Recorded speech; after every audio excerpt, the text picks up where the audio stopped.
Greetings, everybody. We're going to begin. Oh, it's 10:30. It's time to begin. Welcome to our program. Today, our program is questions we must ask to close the sale. And here's a quick overview of some of the things you'll be seeing in the next 18, 20 minutes. Becoming a consultant, your must-haves, developing uncontested space, filling the glasses, closing the sale. So here we go. Why do we set aside time to improve? Following the central idea in the book, E-Myth, we set aside this time because most of the time we're working in the business, but on a day today, like today, we're working on the business,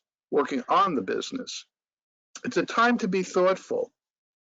Thomas Edison famously said, genius is 1% inspiration and 99% perspiration. Well, today we're working on the inspiration. So are you ready for an exciting seminar? If so, fasten your seatbelt, get ready for a leap out into the unknown. It may seem like a wild ride at times, but with some luck, we'll bring you to a safe landing by the end of the webinar.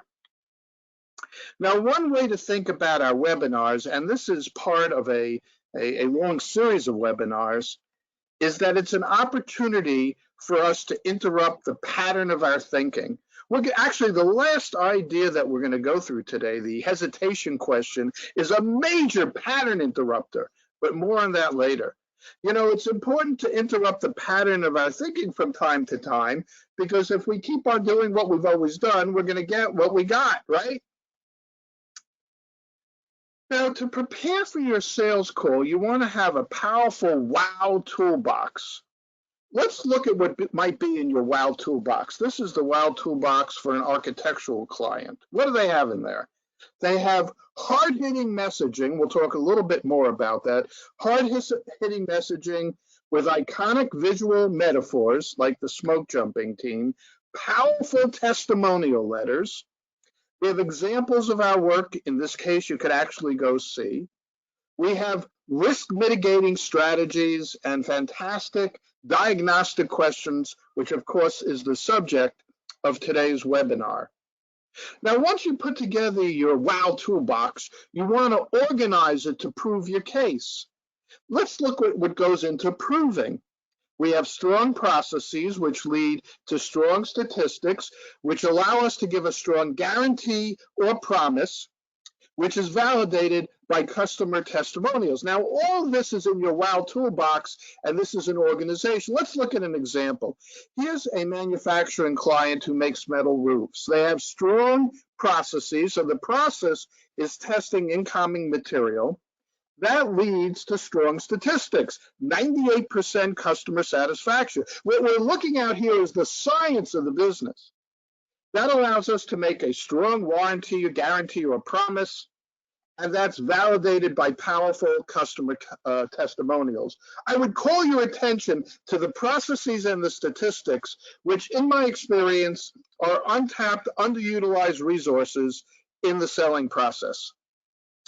Now, we need these things because you want to sell your predictable results.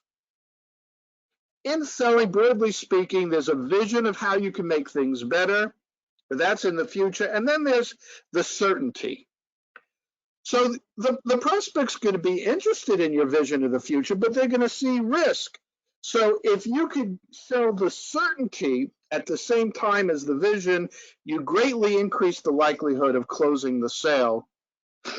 And the wow toolbox will address both. Wait a moment, stop the presses, you might say. How are we going to get all this information that we need for our wow toolbox, for our 4-step proving process? That's where we need questions, great questions. Now, the context here is our standard sales call. In the standard sales call, there are 3 parts.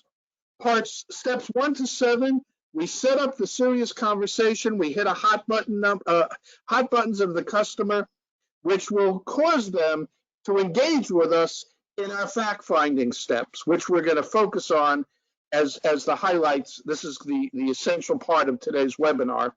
Once we have done our fact finding, then we can manage the opportunity. We can determine, is there a fit? We can prove our case. We could close the sale. Again, today's webinar is focused on the fact finding.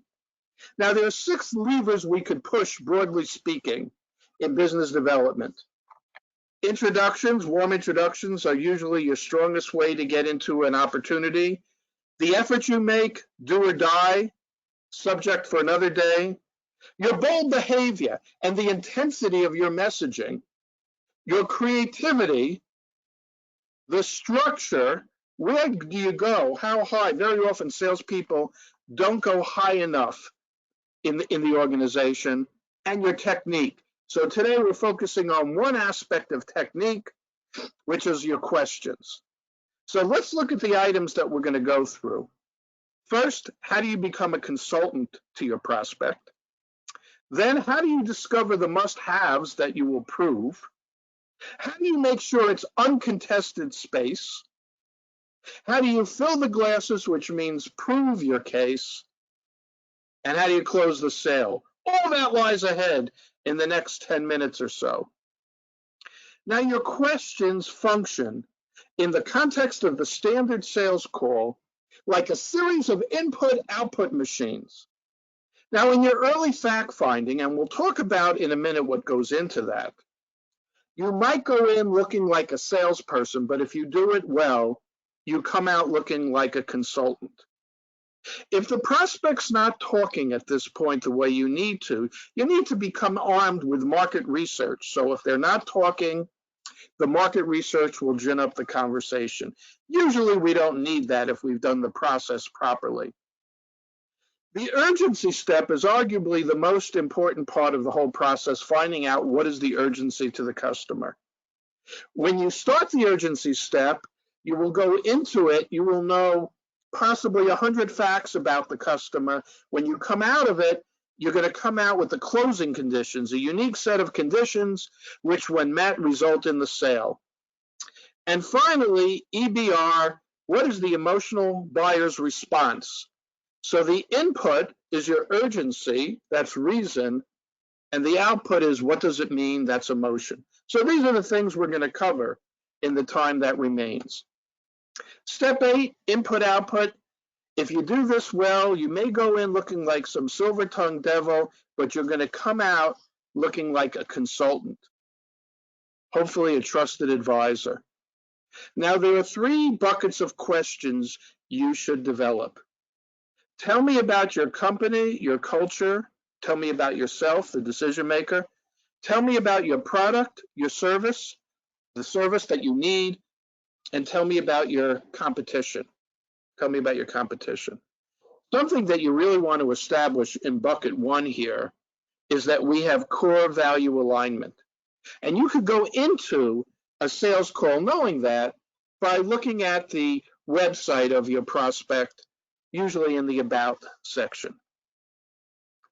Now, this is a great power of the wisdom in the room exercise to develop your list of best consulting questions. I recommend at least 2 rounds. In round 1, everybody puts their best 3 to 5 questions in each category. Tell me about yourself, the company, the culture, that's 1 category. Tell me about your immediate need, product or service, that's the 2nd category. And tell me about my competition, that's the 3rd category. So in round 1, everybody lays out, what are their best questions in each category. And then we combine them, we mix it all together, we accumulate everybody's answers in each category, and then we have a round 2 and we say, let's say there are 10 people on a sales team, and each person just puts 3 of their best questions in. You'll have 30 great questions in each category, and then we do round 2 and we refine it. Let's move to the urgency step. There's a huge difference between urgency and interest. Urgency and interest. Interest means somebody is willing to talk to you. Urgency is a compelling reason to act now. Our job in this step is to narrow down what is a compelling reason to act now. And then we're going to get into the names of the glasses, the why and the why now, the must-have versus the nice-to-have. So as an input-output machine, you've finished your fact-finding, you're ready for the urgency step. You may know 100 different things about the company, their needs, the competition. By the time you're finished with this step, you will have the closing conditions, the set of conditions which when met result in the sale. Just as a reminder, we don't want the nice to have, we want the must-haves. What are the must-haves? So we have this theory of the glasses. On every decision maker's desk, there's an invisible set of glasses. Our job in this fact-finding step is to discover what are the closing conditions, the names of the glasses, which when met, result in the sale. That's our job. We're looking to develop, and we'll talk more about this in a moment, what we call an inescapable idea. Now, once we know the names of the glasses, in the third part of the selling process, we could fill the glasses. Filling the glasses means we meet the customer's needs, we meet the closing conditions. And here's an important point. I'm showing, just stylistically, there are 4 closing conditions. Let's say there are 4 and you only know 3 of them. You can never be in control of the selling process. And one thing we know is selling is a controlled process. So we aspire to learn the names of the closing conditions and then fill the glasses. So here's a procedure for discovering the names of the glasses. Let's say you listen for 10 minutes, 30 minutes, an hour. Now you give feedback to the prospect. You say, I have a sense that X is a huge issue, a must-have. What could that be? On-time delivery. They're having problems with on-time delivery. Now, I imagine this is one of the reasons you invited me in to see if I could solve this issue. That's the why. But I'm wondering, you've had this issue for months. Why did you invite me in now? The why now? This is usually the money question where you find out the other guy or gal didn't ship on time, and we lost a major customer like Walmart because we couldn't deliver. And here's where you really nail it in step 4. So I know on-time delivery is must-have. What else is must-have? What else is a must-have? Be very careful. Don't use words like interest. Once you bring the prospect to the land of the must-have, stay in the must-have. Now, let's say the prospect gives you a series of must-have conditions, and because you know the market, they're plain vanilla. Anybody, including your competition, can meet those conditions. Now you need to add a glass with a what about question, a what about question. So again, let's say that the prospect gives you conditions that are easy for the competitor, the incumbent supplier to meet. I remember I had this experience myself over 20 years ago when I was selling a product that I could deliver in 8 weeks against the competitor who took 16 weeks, and the customer wanted to enshrine the competitor, so they set the lead time at 16 weeks. At 16 weeks, I was a commodity because they could meet it and I could meet it. So this is probably the most analytical part of the entire selling process, is determining how do you make for a defendable position. So after you get the names of the glasses, if you determine that, you can meet them, but the incumbent can meet them, so they don't need you, you need to add another glass. Like here, the name of the glass is testimonials and low cost. So you're going to ask a what about question to introduce a new closing condition or a new glass. The purpose here of the questions is to discover uncontested space. In the popular book, Blue Ocean Strategy, they talk about the distinction between selling in red oceans of red ink, cutthroat competition, and the blue tranquil waters, blue ocean, no competition, uncontested space. It's at this step of the selling process that we need to discover what is uncontested space that would make a material difference to the client. Hugely important part of the process. Okay, So now we know the must-haves. Let's go to the emotional impact. We all know the importance of getting a prospect emotionally committed to a decision. So the question is, what would it mean to you if if I solve these problems? What would it mean to you? What would it mean to you?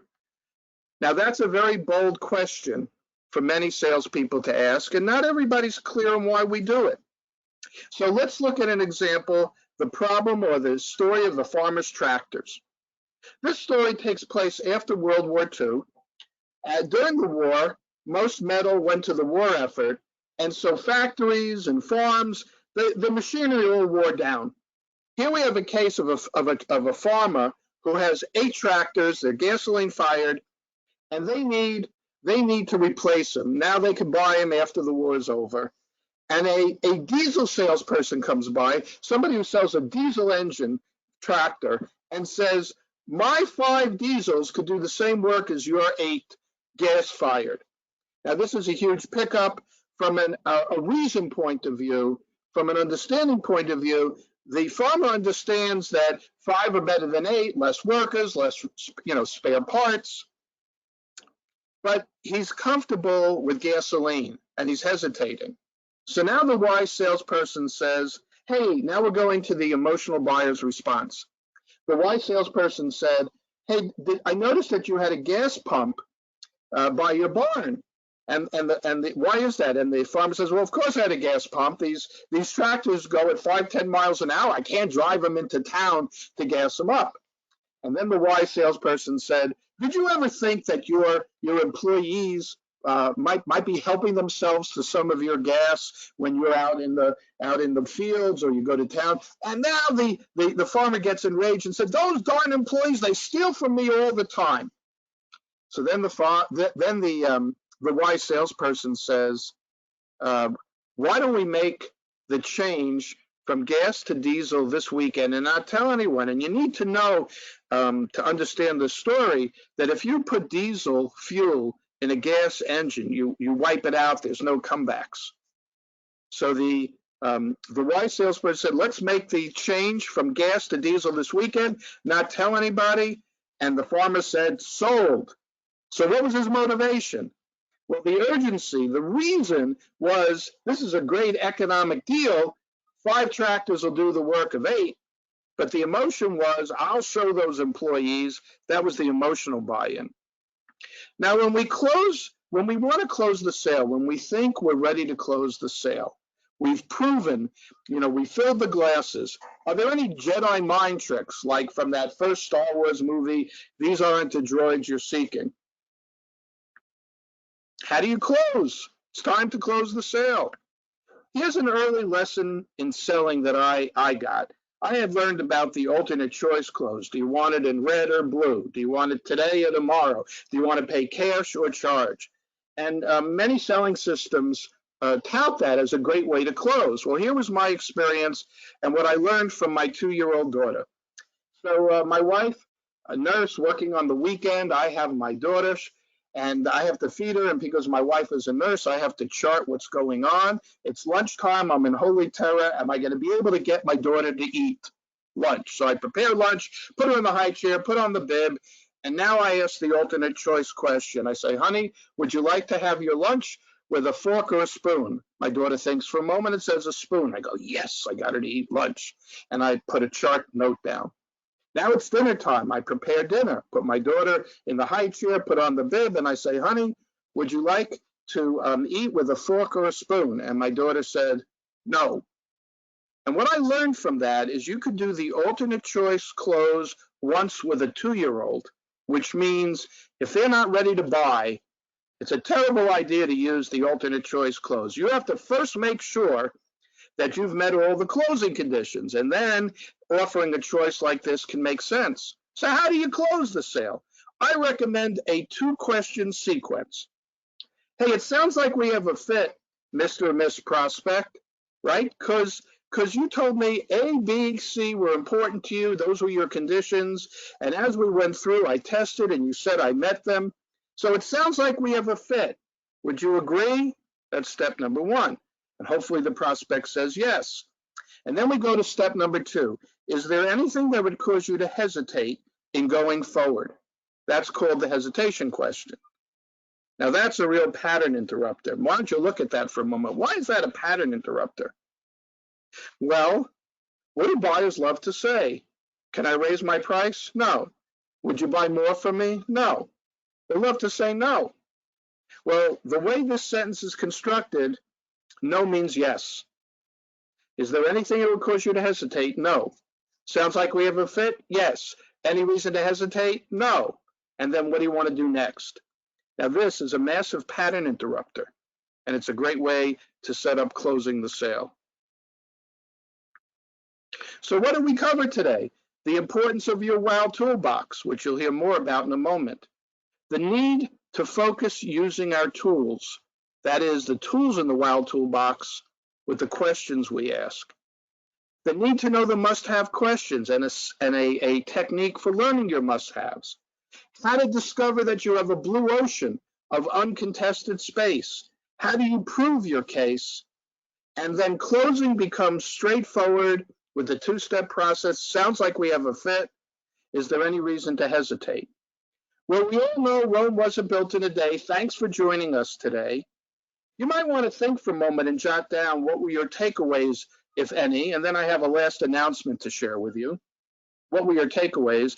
If you have any questions, reach out to me at andyg@urgencybasedselling.net. Send me an email.